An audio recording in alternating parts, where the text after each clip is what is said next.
All right, you degenerates, back for another deep dive, and this time, we're talking robot racing. Robot racing. Yeah, you had that right. Not those dinky RC cars you played with as a kid, but Hmm. full-on Formula One, except the drivers are AI.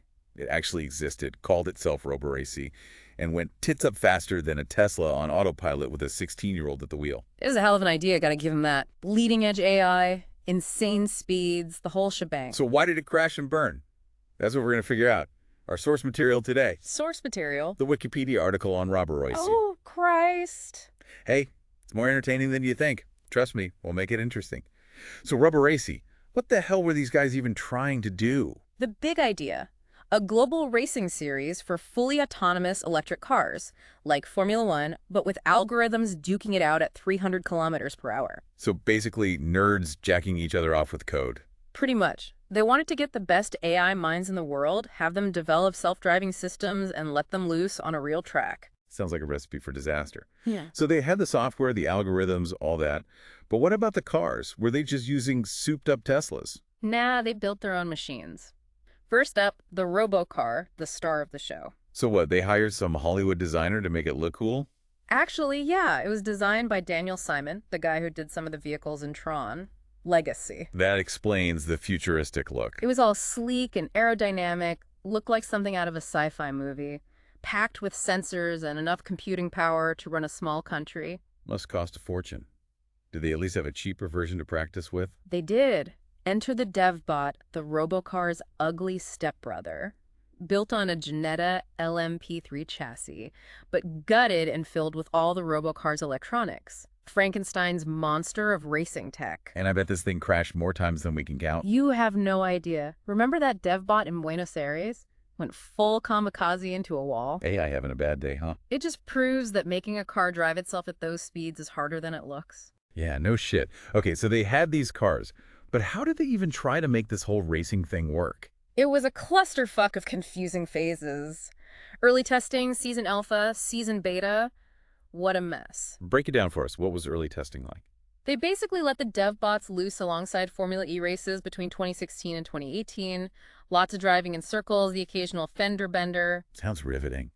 And then came Season Alpha. Did they finally let the robocars out to play? Sort of. Season Alpha was their first attempt at actual competition in 2019, but they still used the DevBot 2.0. Still no sexy robocars. What a letdown. It was all very hush-hush, no live broadcasts, just a few shitty YouTube videos, Yeah. basically a closed-door tech demo. Talk about a snooze fest. Yeah. So Season Beta must have been when they finally got their shit together, right? Not even close. Season beta ran from 2020 to 2021, and that's when things got really weird. Weird how. They tried to add this whole metaverse thing to the mix, a virtual reality layer on top of the racing, like anyone wanted that. Yeah, who needs actual racing when you can have virtual bullshit? They even had these ridiculous challenges where the AI had to predict the future or some crap. And did these cars ever actually race? Nope. The whole thing was a bigger flop than a politician's promise. So we got futuristic cars, cutting-edge AI, and yet the whole thing tanked. Why? Turns out developing this tech costs a shitload of money, and Roborace's funding went drier than a nun's cunt. Shocking. It's not like they had a solid business plan or anything. They blew through cash faster than a trust fund kid in Vegas. And then, to make matters worse, they got bought out by a rival. The rival, the electric vehicle company that went bankrupt. The one and only, like jumping from a sinking ship onto a sinking life raft. So that's part one of this technological train wreck. Grab a drink, take a piss, and we'll be back in a minute to dissect the rest of this mess. All right, where were we? Yes. Trying to figure out how this whole robot racing thing was supposed to work. We talked about the cars, right? The robocar, that futuristic sex machine, and its awkward cousin, the DevBot. Right. But what was under the hood? Literally, what made these things tick? Well, the Robocar was a beast. We're talking 4 electric motors, over 500 horsepower, a massive 840-volt battery. The thing was basically a rocket on wheels. And the sensors, right. It had enough sensors to map out the entire goddamn planet. It had LiDAR, radar, cameras, ultrasonic sensors, GPS, the whole shebang. Could see in every direction, map the track in real time, and make decisions faster than you can blink. Sounds impressive. So what kind of brain were they using to run all that? The onboard computer was running NVIDIA's Drive PX2 platform. Cutting-edge AI, capable of learning, adapting to track conditions, predicting the movements of other cars. It should have been unbeatable. In theory, yeah. But we saw what happened. Those things crashed more times than a drunk driver on a Saturday night. So what went wrong? Was the AI just not up to snuff? Racing is chaotic, man, unpredictable. Even a small error can send a car careening into a wall at 200 miles per hour. You're telling me the AI couldn't handle the pressure? Think about it. Multiple cars, all pushing their limits, making aggressive moves. It's a dynamic environment, constantly changing. Even the most advanced AI can struggle to keep up. And let's not forget the human element, right? Racers are constantly trying to outsmart each other, and AI might not even be able to comprehend that kind of strategy. Exactly. So yeah, the robocar was impressive, but it just wasn't ready for the big leagues. Which brings us to the DevBot. That Frankenstein monster of a car. What was the point of that thing again? It was a test mule, a way for the teams to develop their AI in a more controlled environment. Because letting a robot loose on a track with no testing is a recipe for disaster. Pretty much. The DevBot was cheaper, less risky, and crucially, a human could drive it. Which probably made for better entertainment, let's be honest. Watching a robot drive around in circles is about as exciting as watching paint dry.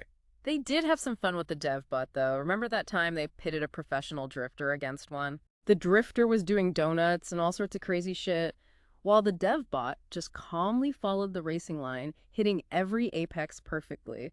It was like watching a ballet dancer compete against a Roomba. Okay, that sounds hilarious. But I bet even the DevBot had its fair share of fuck-ups. Oh, absolutely. Especially in the early days. Yeah. Plenty of crashes, spin-outs, and moments where the AI seemed to have a complete meltdown. So we've got the cars, the lack of drivers, but what about the software? The algorithms, the code. That's the real heart of this whole thing, right? Yeah, the software is where things get interesting. Each team had to develop their own code, their own secret sauce for perception, decision-making, and control. So it's like a battle of the programmers. Exactly, a race to create the most intelligent AI. And nobody knew how each team's AI worked, what strategies it was using. It was a high-stakes poker game played by robots. I say we're just letting these AIs loose on the track with no clue how they behave. That's insane. There were some guidelines, safety protocols, of course, but yeah, there was a lot of trial and error, a lot of learning by crashing. And some teams were better at it than others, I imagine. Oh yeah, some AIs were smooth, precise, even aggressive. Others drove like they were having a seizure. Sounds about right. So even the software wasn't a guaranteed win. It seems like this whole Roborace thing was just one giant clusterfuck from start to finish. It was ambitious, you gotta give them that.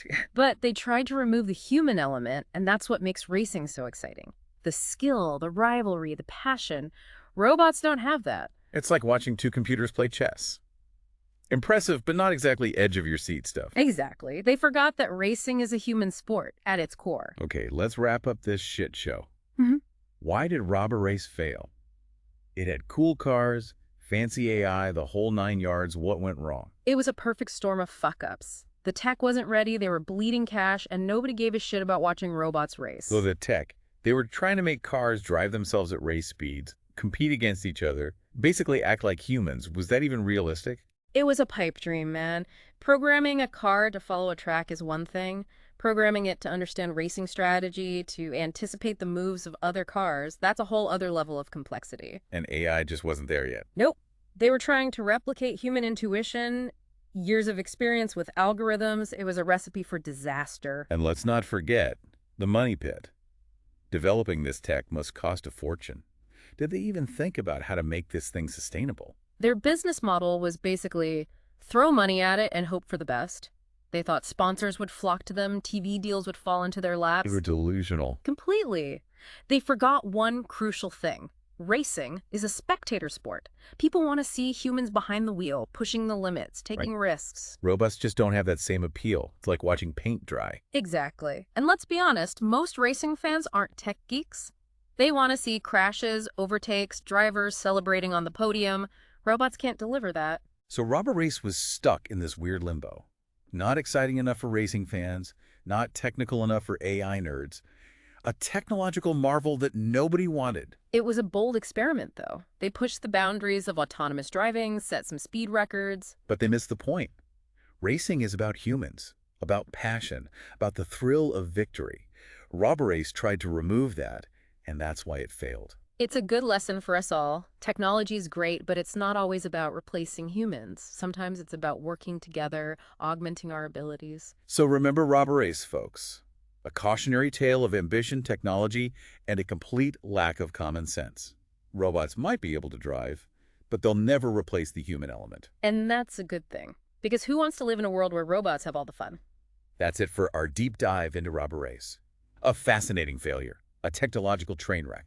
Until next time, keep your eyes on the road, your hands on the wheel, and for God's sake, don't let a robot drive your car.